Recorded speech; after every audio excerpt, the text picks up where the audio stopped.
Dawkins, por exemplo, que é uma figura importante dentro do ateísmo, recentemente ele teceu algumas falas problemáticas, né, com relação ao Islã e uma espécie de uma certa aproximação ao cristianismo. Ele está falando ali, no fundo, se a gente for pensar do ponto de vista do contexto da sua fala, são duas coisas.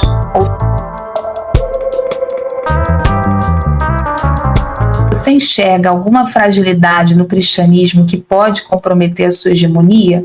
Se a gente for pensar na ideia de hegemonia como uma base do pensamento ocidental, o cristianismo vai continuar sendo um bom tempo aí uma das bases fundantes do Ocidente.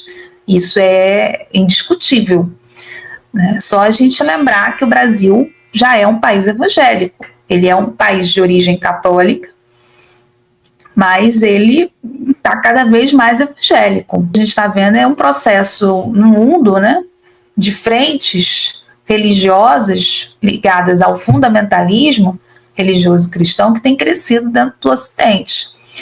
Então eu não vejo hoje como algo que possa romper essa hegemonia aí durante um bom tempo.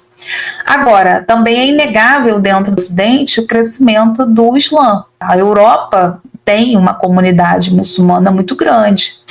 E isso com já elegendo candidatos, né, prefeitos, ocupando órgãos públicos. Então, a comunidade muçulmana também tem crescido bastante dentro do Ocidente. Então, eu acho que se a gente for pensar numa ideia de uma disputa aí religiosa, são esses dois grupos, e que de fato já estão acontecendo, e que eu vejo que falas às vezes muito problemáticas para com a comunidade islâmica está diretamente ligado a isso, a esse crescimento em países de tradição cristã, né, ou que reivindicam o cristianismo como a sua base fundante, e o Islã tem ganhado cada vez mais espaço. O Dawkins, por exemplo, que é uma figura importante dentro do ateísmo, recentemente ele teceu algumas falas problemáticas, né, com relação ao Islã e uma espécie de uma certa aproximação ao cristianismo. Ele está falando ali, no fundo, se a gente for pensar do ponto de vista do contexto da sua fala, são duas coisas, ou são dois recados. Primeiro, ele reconhece que o cristianismo, mesmo sendo um ateu, ele reconhece que o cristianismo é uma das bases fundantes do Ocidente. E ele se reconhece como ocidental. Então, as bases fundantes do Ocidente, ou o que forma a mentalidade ocidental, é o cristianismo e, se a gente for pensar, Grécia e Roma. Né? Outros impérios ali, como o Império Babilônico, eles aparecem em tangenciando. Se você for vir aqui ao Rio de Janeiro e você for olhar a fachada do Museu de Belas Artes, que é a nossa antiga Academia Imperial, depois a Academia Nacional de Belas Artes, você vai ver que a fachada reforça muito um Brasil que se reconhece como herdeiro de Grécia e Roma, mas também tem espaço para os impérios, como o Egito, né, faraônico, a Babilônia, mas o grande carro-chefe, o grande destaque é Grécia e Roma. Um outro ponto aí que também joga, né, esse Brasil nessa virada do 19 para o 20 como se vendo numa perspectiva de um país ocidental, é também essa frente, esse braço ligado ao cristianismo. Ora, isso é uma espécie de réplica do pensamento europeu nesse contexto. É uma réplica também do pensamento norte-americano nesse contexto. Então, o Brasil quer se colocar como mais um país que se vê como herdeiro desse processo.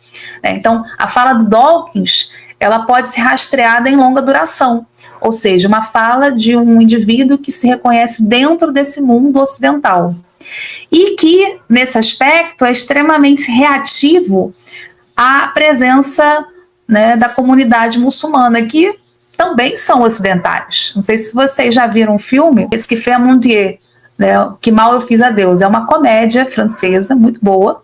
Quem não viu, assista. Eu sempre indico para os meus alunos. Mas nesse filme, a gente tem um pai que tem 4 filhas, e as filhas se casam com um muçulmano, a outra se casa com um judeu, a terceira se casa com um chinês, e o quarto eu não vou contar para vocês assistirem um filme.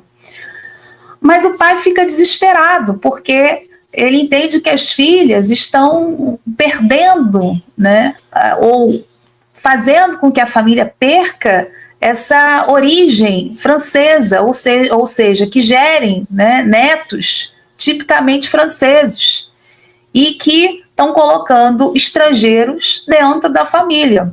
Só que, pasmem, tanto o judeu quanto o muçulmano quanto o chinês, eles na verdade são franceses.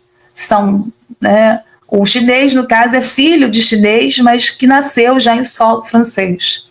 O judeu, a mesma coisa, né? A família lá dele é toda francesa.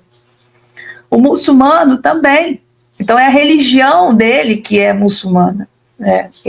Mas ele é um cidadão francês, inclusive um advogado. Ambos se reconhecem, cantam, né? Vibram pelo futebol francês.